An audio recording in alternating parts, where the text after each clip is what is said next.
Je m'appelle Julien Ponza, enseignant en activité physique adaptée.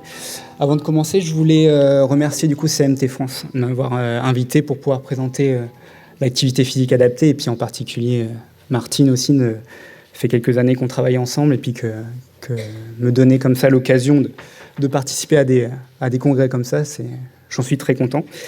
J'espère que c'est pour mes compétences et pas juste pour faire descendre l'âge moyen des intervenants.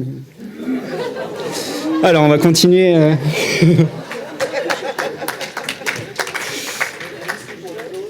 Je voulais faire du coup le lien rapidement avec Monsieur Millet sur la sédentarité. Voilà, on a justement le canapé qu'il faut revendre derrière. La sédentarité, ça va induire en fait plusieurs symptômes. Donc déjà, la sédentarité, c'est le fait de pas bouger, de pas mettre son corps en mouvement pendant un certain temps. On va avoir certains symptômes, de la fonte musculaire, donc la perte musculaire, au niveau des membres inférieurs, membres supérieurs, une désadaptation aussi à l'effort, perte de capacité au niveau des capacités cardiovasculaires. On peut avoir aussi des atteintes psychiques, donc ça va être l'anxiété, du stress qui va être majoré, ça peut être des dépressions aussi, un isolement social. Donc la sédentarité, ça peut amener tout ça justement. J'ai voulu mettre, pour commencer, du coup, les symptômes de la sédentarité avec celle de la CMT. On a aussi de la fonte musculaire, on a aussi une désadaptation à l'effort, on a aussi des atteintes psychiques. Donc, le fait d'être sédentaire, plus d'avoir aussi les symptômes de la maladie, c'est des choses qui se superposent et qui vont venir, du coup, rendre plus importants les symptômes. Bien sûr, on en a d'autres, avec les troubles de l'équilibre, perte de sensibilité, les atteintes des nerfs, etc. Mais sur ces trois points-là, ça peut majorer justement les difficultés. De plus, quand on compare la population générale à la population atteinte d'une CMT, on peut voir que les personnes qui ont la CMT sont plus sédentaires que la population en général. Comme le disait Monsieur Millet, la fatigue, ça peut rentrer en jeu. Quand on est fatigué, c'est plus dur de se mettre en mouvement. On a une perte de motivation, perte des capacités, donc c'est plus compliqué. Je reprends aussi son cercle vicieux de la sédentarité. Comme j'expliquais, de la fatigue, on perd des aptitudes physiques, on est sédentaire, il y a un déconditionnement, etc. et on ne sort pas. Ce qu'on veut, nous, agir, ça va être surtout sur cette sédentarité-là. Le fait de bouger, même si c'est un tout petit peu, ça va permettre de sortir de ce cercle vicieux et de pouvoir rentrer après dans un cercle vertueux. Donc on a un style de vie actif, on passe d'un style de vie plutôt sédentaire à un style de vie actif, une amélioration au fur et à mesure, c'est progressif, mais au fur et à mesure des capacités musculaires et cardiovasculaires, diminution des symptômes, une meilleure capacité physique, et au fur et à mesure, c'est ça qui va nous encourager à continuer à bouger et à faire des choses. L'Organisation mondiale de la santé demande pour la majorité des personnes d'avoir au moins 150 à 300 minutes d'activité physique modérée par semaine. Modérée, c'est important. On verra par la suite. Si on fait une moyenne, ça fait les 30 minutes d'activité physique par jour qu'on connaît bien, qu'on nous rabâche. Donc ça, c'est des choses qui vont être très importantes. On va voir, il y a plusieurs moyens de faire 30 minutes d'activité physique par jour, mais c'est vraiment ça qui va nous permettre de reprendre un style de vie actif, de faire partir les symptômes de la sédentarité et puis d'améliorer aussi, nos capacités avec la maladie. Pour rentrer du coup dans le vif du sujet, pour l'activité physique adaptée, je vous ai mis 3 types. On va le découper en 3 types aujourd'hui. Donc pour commencer, le renforcement musculaire, l'activité aérobique, je vous expliquerai tout à l'heure, les activités physiques quotidiennes qu'on peut adapter aussi, et puis après les activités handisport. L'activité physique adaptée, du coup, c'est pour qui ? La définition que nous donne après le système de santé, ça va être pour toute personne qui ont des besoins spécifiques. Excusez-moi. Donc, c'est des personnes qui n'ont pas pouvoir forcément encadrer, participer à des séances d'activité physique comme tout le monde, mais qui vont avoir besoin d'un peu d'adaptation, que ce soit au niveau des règles, que ce soit aussi au niveau de l'intensité, au niveau de la durée. Le but de l'activité physique adaptée, c'est d'adopter un mode de vie actif.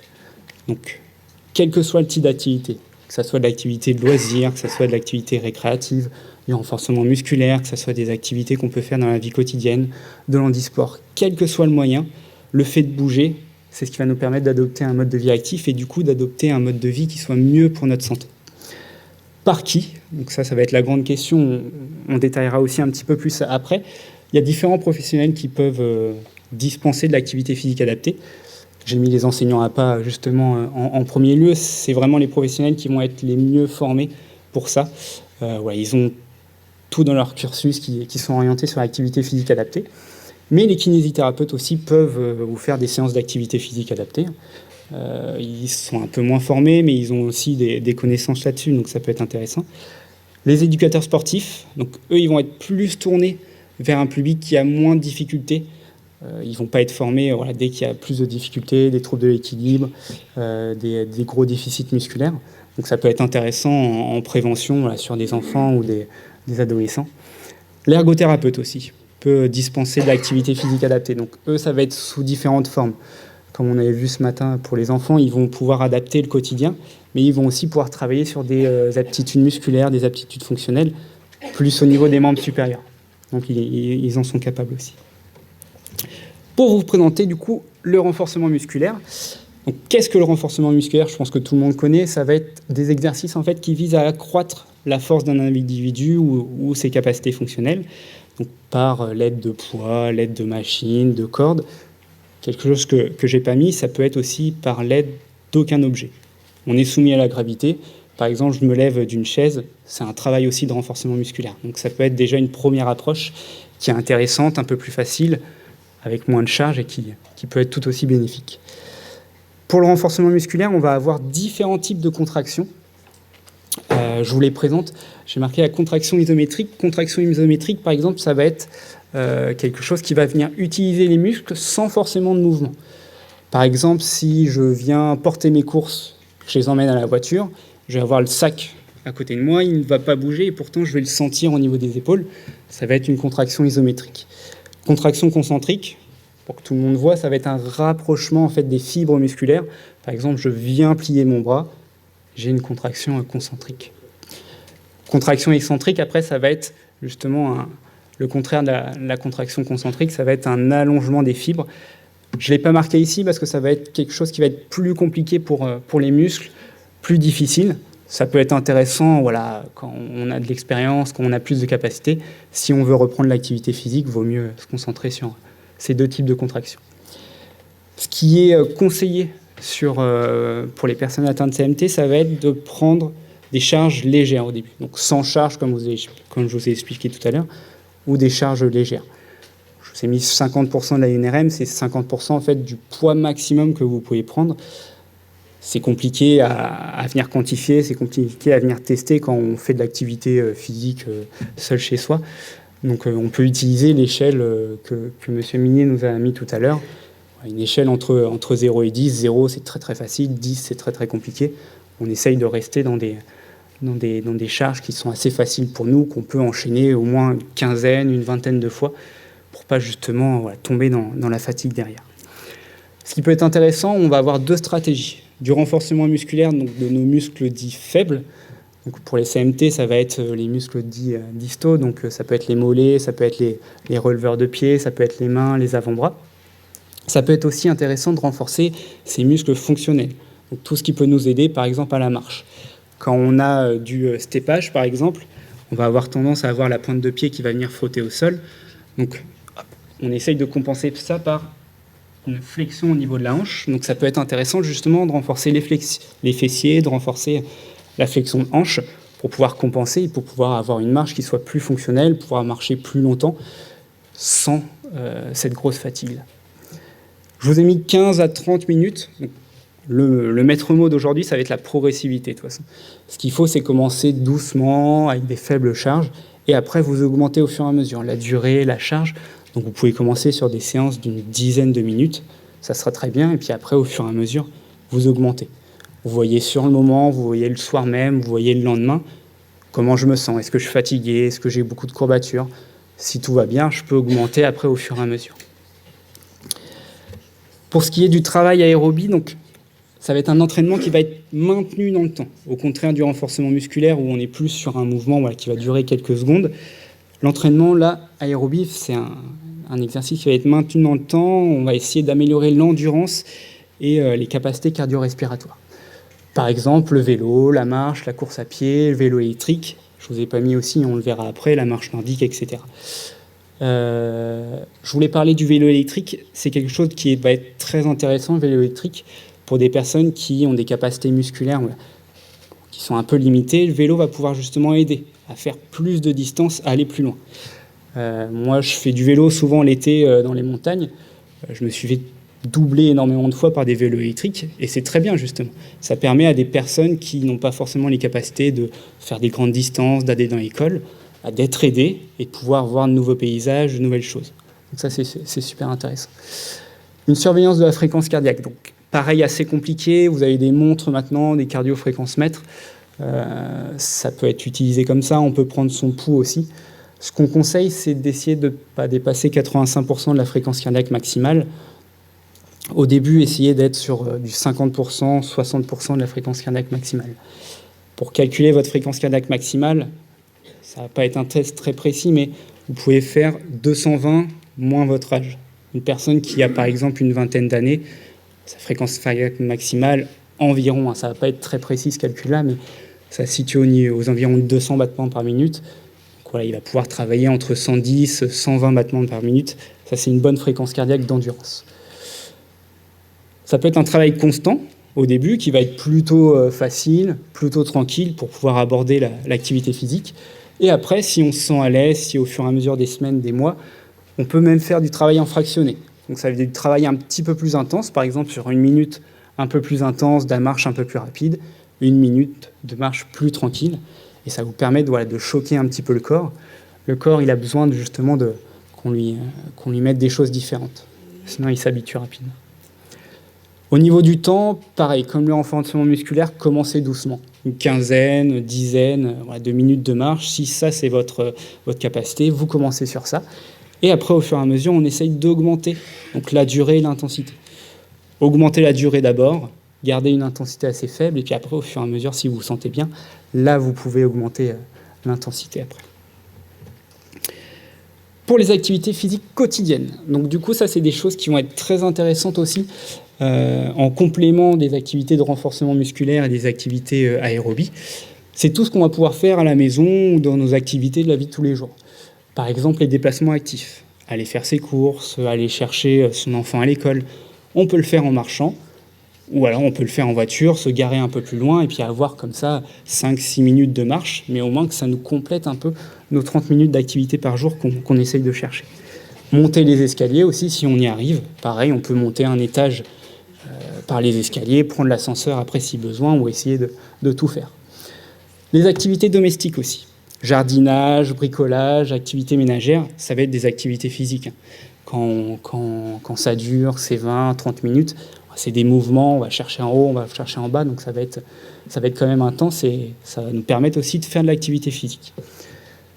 Souvent, c'est plutôt les femmes qui font le ménage, donc messieurs, vous n'avez plus d'excuses, si vous voulez faire 30 minutes d'activité physique maintenant, faites le ménage, ça vous complétera comme ça. Pour ce qui est après des activités professionnelles, je vous ai mis le travail physique.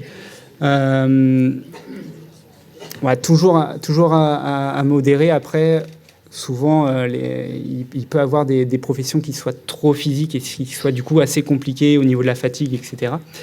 On peut avoir aussi, au contraire, des professions qui sont trop sédentaires. Je crois que les recommandations, quand vous faites du travail en bureau, c'est d'essayer d'avoir au moins toutes les 45 minutes une petite marche ou un peu de mouvement, ce qui permet de mettre en mouvement le corps et puis éviter d'être toute une journée assis. Les activités aussi scolaires, donc pour les enfants, tout ce qui est la marche dans la cour, tout ce qui est des activités de PS dans la cour, les déplacements, les sorties scolaires, ça aussi, ça peut être intégré et puis c'est intéressant. Je vous ai mis aussi quelques exemples du coup d'activités physiques adaptées qu'on pouvait mettre en place. Donc voilà, je vous parlais tout à l'heure de la marche nordique, activité super intéressante. Vous allez avoir du coup des bâtons qui vont vous permettre justement d'avoir une impulsion vers l'avant et de vous aider sur une augmentation de la vitesse de marche, une augmentation aussi de l'effort. On va avoir au contraire de la marche où on n'a que les jambes, on va avoir un travail aussi avec les bras, avec les bâtons qui qui donne l'impulsion sur le corps. On va aussi avoir un redressement postural, une ouverture de la cage thoracique, donc pareil, qui est intéressant pour travailler les extenseurs du dos. On va avoir aussi un travail au niveau des poignets. On doit tenir les bâtons, donc plus de force au niveau des mains. Et un travail après sur la vitesse justement de marche. Pilates, Qigong, des activités comme ça aussi, c'est très intéressant. Ça va souvent être des mouvements qui vont être plutôt lents, on va plutôt être dans le contrôle, moins dans l'intensité. Donc c'est des bonnes pratiques justement pour commencer des activités physiques. Ça peut être plus ou moins dur, hein. On peut facilement les décliner à l'infini. C'est de la contraction isométrique aussi, comme je vous disais tout à l'heure, ça va être des mouvements, des postures qu'on va devoir tenir un certain temps, donc c'est intéressant. Tennis de table, je vous ai mis aussi, donc tout sport après de raquette, on va devoir tenir la raquette, on va devoir faire des mouvements latéraux, on va devoir travailler sur la précision de mouvement, donc c'est très intéressant. La musculation avec le renforcement musculaire, comme je vous ai dit tout à l'heure. Natation aussi, qui est très conseillée pour la CMT. Donc ça peut être une bonne approche aussi pour des personnes qui ont des difficultés au niveau de l'équilibre. On peut commencer dans un bassin, sur de l'aquagym plutôt douce, et puis après, au fur et à mesure, augmenter. Pourquoi pas aller sur de la nage, du dos crawlé. Ça peut être intéressant en fonction de ses envies et de ses capacités. Tir à l'arc, j'aurais pu vous mettre aussi Sarbacane en même temps. Des sports de tir comme ça qui, pareil, travaillent comme la marche nordique, l'ouverture thoracique. Ça travaille les capacités respiratoires aussi. On a besoin d'une grande inspiration, un blocage, une bonne expiration. On a un travail aussi au niveau des préhensions. Quand on doit mettre justement la flèche dans l'arc ou quand on doit mettre le dard dans la Sarbacane, ça fait un travail de précision et travail d'équilibre aussi. On peut le faire debout, on peut le faire assis, on peut le faire avec des aides, donc ça peut être aussi décliné à l'infini. Je vous ai mis quelques petites précautions de pratique aussi qui sont intéressantes à voir. Individualiser les pratiques, c'est super important. En fonction des capacités de la personne, en fonction des besoins, des envies aussi de la personne. Faites une activité physique que vous aimez, c'est super important. Moi, si on me dit d'aller nager 1 heure par jour, j'y arriverai pas parce que je n'aime pas la natation. Donc ça va être compliqué. Par contre, d'aller marcher 2 heures dehors, ça y aura aucun souci. Donc faire quelque chose qu'on aime, c'est super important. Il y a plein d'activités physiques, c'était une liste non exhaustive, donc vous pouvez faire plein d'activités physiques, il y en a sûrement une qui va vous correspondre, donc n'hésitez pas à aller chercher. Progressivité aussi, commencez doucement et puis vous augmentez au fur et à mesure. Je vous ai mis l'intensité, augmentez progressivement l'intensité, allez-y doucement. La fréquence aussi, je préfère, et c'est les données scientifiques aussi qui le disent, faites des petites activités chaque jour. Ne faites pas une grosse activité par exemple le lundi, et puis après pendant 3 jours vous êtes fatigué, ou il y a des courbatures, des douleurs, allez-y progressivement. Vaut mieux que vous soyez constant dans la semaine, vous fassiez 15-20 minutes chaque jour, plutôt qu'une grosse séance. Pareil, sur la durée, on peut travailler sur ça. Vous commencez sur une petite durée et puis vous augmentez au fur et à mesure. J'ai mis une petite d'exercice, donc ça peut être par exemple les contractions, comme je vous ai expliqué tout à l'heure, sur l'isométrie, les autres types de contractions. Ça peut être aussi les types d'activités physiques. Essayez d'avoir une mixité justement au niveau des activités physiques, de ne pas tout le temps faire la même chose, de ne pas tout le temps mettre les mêmes intensités, mais essayer de varier sur du fractionné, des moments un peu plus cool, des moments un peu plus intenses, faire du tir à l'arc, aller faire de la marche indique, on va essayer de changer pour justement que le corps ne s'habitue pas à juste une seule pratique. Le corps, c'est pas une machine, c'est quelque chose de vivant, donc dès qu'on lui met des contraintes, il va s'habituer. S'il a l'habitude de ces contraintes-là, il n'aura plus besoin de s'habituer. Attention au chaussage, attention aussi aux orthèses s'il y en a besoin, au risque de chute aussi. Voilà. Il n'y a pas forcément besoin d'être tout le temps encadré sur les activités physiques, mais sur certaines activités physiques, c'est mieux d'être encadré par un professionnel qui connaît la maladie, qui connaît l'activité physique aussi, pour réduire ces risques-là de chute, des risques d'entorse aussi qui peuvent arriver. Donc ça, c'est quelque chose à prendre en compte. Et le surentraînement que M. Millet aussi a parlé tout à l'heure. Essayez de venir quantifier, soit avec des questionnaires, soit avec des échelles aussi de 0 à 10, votre fatigue, pour ne pas tomber dans le surentraînement, ni dans la sédentarité. Pour finir, du coup, au niveau des activités physiques adaptées, donc, je voulais vous parler aussi de l'handisport. Donc, assez connu, il y a eu une représentation aussi ce matin qui était très, très sympa. Du coup, l'handisport, en fait, ça va être un sport qui a des règles un peu différentes du sport dit classique, on va dire. Donc ça peut s'inspirer des fois des sports classiques en changeant quelques règles, ou ça peut être des sports qui sont complètement différents et qui n'existent pas dans le sport plus classique. Donc ça va être surtout à destination de personnes qui ont des problèmes moteurs, l'handisport. Pour des problèmes après mentaux, ça va être plus le sport adapté. Je vous ai mis quelques exemples aussi de personnes atteintes de la CMT qui ont fait des performances en handisport, des performances sportives qui sont quand même assez impressionnantes. Donc on a Johan Tournier du coup, qui a fait un triathlon olympique, donc 1,5 km de natation. Moi je me serais arrêté là, par exemple, je n'aurais pas continué. 40 km de vélo et 10 km de marche. Donc c'était un triathlon qui était pas du tout handisport pour toute personne. Et il a lui-même du coup adapté la pratique. Le vélo, il l'a fait en tandem, les 10 km, il l'a fait en marche et non en course à pied. Donc voilà, même sur des activités dites plutôt classiques, on peut adapter bien sûr les règles. On a Nolan Jalbi aussi, donc qui est un athlète handisport en natation, qui à l'époque avait 17 ans, peut-être qu'il doit avoir la vingtaine maintenant. Donc double vice-champion de France sur 100 mètres d'eau et 400 mètres nage libre, des belles performances aussi sur les championnats d'Europe. Donc sur l'handisport pur, voilà, ça peut être aussi très intéressant et puis on peut donner des performances qui sont très très bonnes. Pour faire une aparté là-dessus, en handisport, vous allez avoir différentes catégories. Si vous faites de l'handisport, vous ne serez pas forcément avec des personnes qui sont atteintes de la CMT. Vous serez avec des personnes qui ont à peu près la même capacité motrice que vous. Il y a différentes catégories, il y a des personnes en fauteuil, des personnes qui n'ont pas de troubles de l'équilibre, des personnes avec des troubles de l'équilibre, et ça se fait comme ça sur des catégories qui vont être différentes. On a Jonathan Iverna et puis Christophe Saligui aussi, donc, qui sont des joueurs de l'équipe de France de rugby en fauteuil. Donc ils ont participé à des championnats du monde, les JO paralympiques. Jonathan Iverna, je crois, est le capitaine en plus de l'équipe. Ce qui est intéressant, c'est que c'est des personnes qui sont atteintes aussi de la CMT, mais qui ont la marche encore, qui marchent, qui ne sont pas en fauteuil. Et pourtant, c'est possible pour eux de venir pratiquer du rugby fauteuil. Rugby, basket, en handisport, ça va se faire que en fauteuil.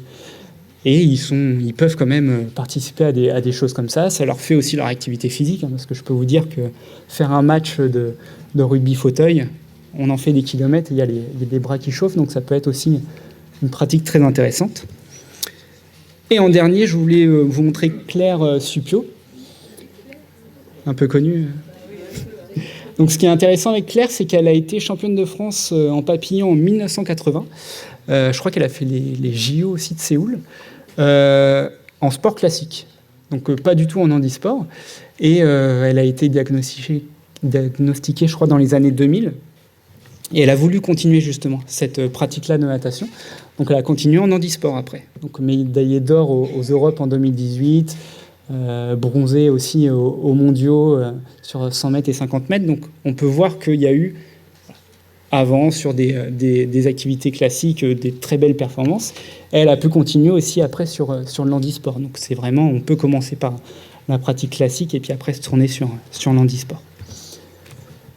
Je vous ai montré du coup quelles activités on pouvait faire, pourquoi il fallait les faire, voilà, que c'était important. Je voulais vous montrer maintenant comment du coup les mettre en place, ou les mettre en place avec quels professionnels.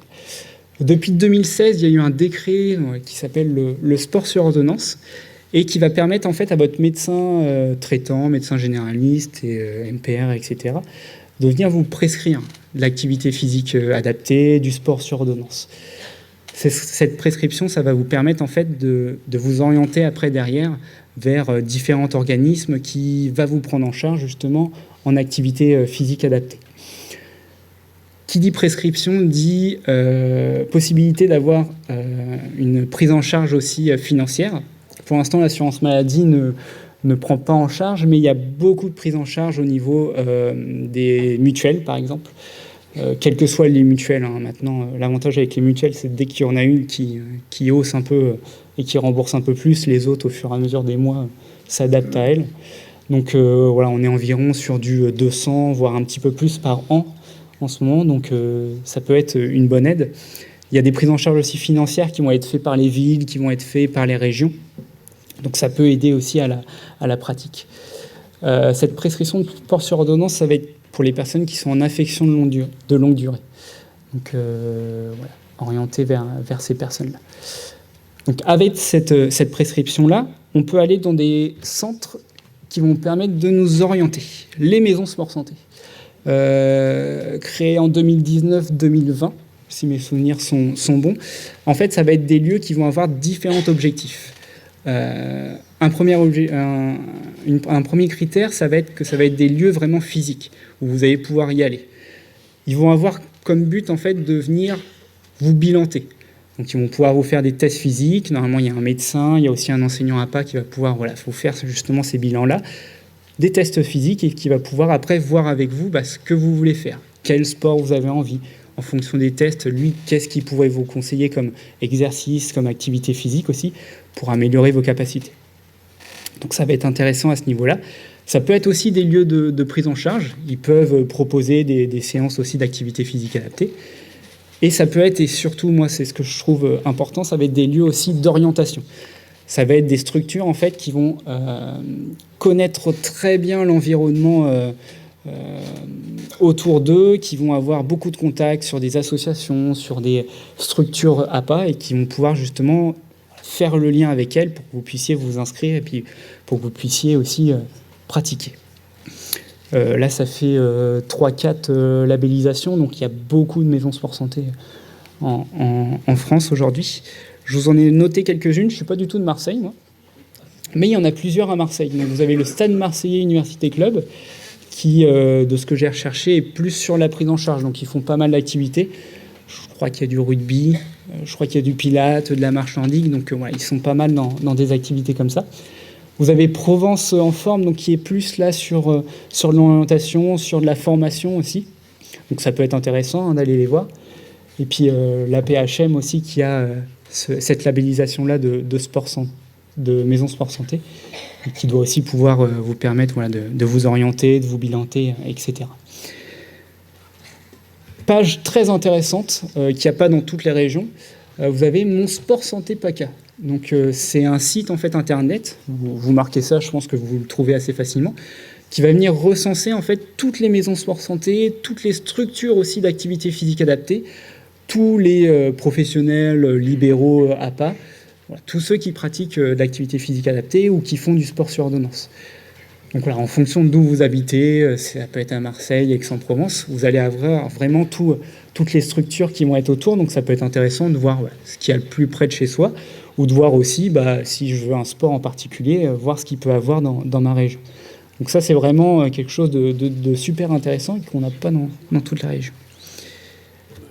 Au niveau de Marseille, j'ai vu 2 structures APA, donc Nouvelle Ère et La Passerelle. Ouais. Donc Nouvelle Ère, ouais, j'ai vu, je suis passé devant, c'est pas loin du vieux port.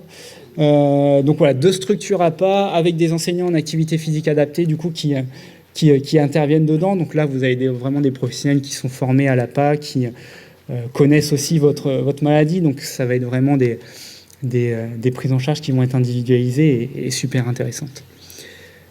En dernier, pour les cartographies, vous avez aussi la Société française de professionnels en activité physique adaptée, donc la SFPAPA, qui a fait aussi une cartographie.